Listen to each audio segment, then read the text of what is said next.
mais c'est les chiffres que vous donnez. Mais les budgets sont en hausse. Les budgets sont en hausse. Il n'y aura pas d'économie sur l'hôpital dans ce quinquennat, je vous rassure.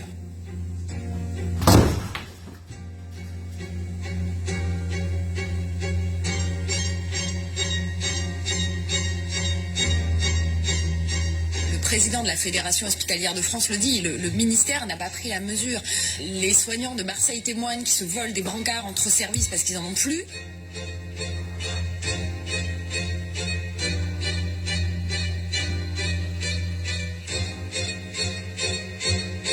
Le risque d'importation de cas depuis Wuhan est modéré.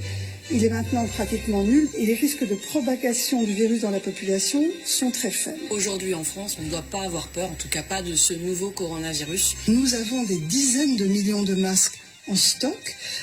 En cas d'épidémie, ce sont des choses qui sont d'ores et déjà programmées. Eh bien moi je crois qu'il n'y a pas de raison de s'inquiéter outre mesure et qu'au fond, la meilleure manière de rassurer les gens, c'est de les informer tout simplement sur les Chinois qui manquent de masques et pas les Français. Absolument. Exactement. Moi je pense qu'avoir autorisé le match Lyon-Turin, c'est une bonne chose. Mais Sabrina, encore une fois, rassurez-vous, ce n'est qu'une grosse grippe pour l'instant. Personne n'a besoin de porter un masque si un médecin ne vous demande pas d'en porter un. Coronavirus n'égale pas mort. Là, le coronavirus, c'est une grippe.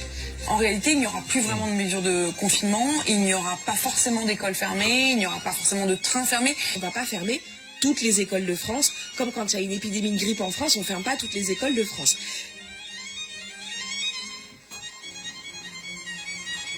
Bon, c'est un virus de plus, c'est, comme on le dit souvent, c'est une forme de grippe. Est-ce qu'il est envisageable qu'on ferme toutes les écoles de France? Nous n'avons jamais envisagé la fermeture totale. La pleurniche permanente hospitalière fait qu'on est en permanence au chevet de notre hôpital. Porter un masque en population générale, ça ne sert à rien. Il y a une tension, il n'y a pas une pénurie. Nous disposons à ce jour d'un stock d'État de 86 millions de masques. Pourquoi est-ce que le président de la République n'est pas muni d'un masque? Mais tout simplement parce qu'il n'y a pas besoin d'un masque dès lors qu'on respecte la distance de protection vis-à-vis des autres. Le voilà, Emmanuel Macron qui met un masque. Face à l'épidémie, la confiance des Français envers l'exécutif est en chute libre.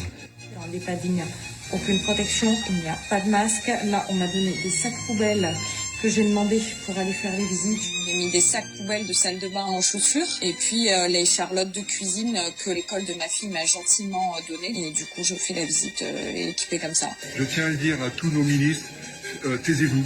Vous êtes responsables de la casse du système public français. Vous êtes tous responsables parce que c'est vous qui aviez les commandes, c'est vous qui aviez la bourse.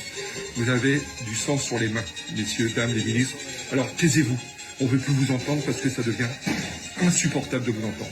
Du côté de la population maintenant, sachez que l'Académie de médecine a déclaré ce soir qu'elle recommandait le port obligatoire du masque, même pour le grand public. On nous a pourtant largement répété qu'il ne servait pas à grand-chose si l'on n'était pas soi-même malade. Une version qui a arrangé tout le monde alors que les stocks étaient quasiment vides, mais qui est loin d'être partagée par tous les scientifiques de la planète.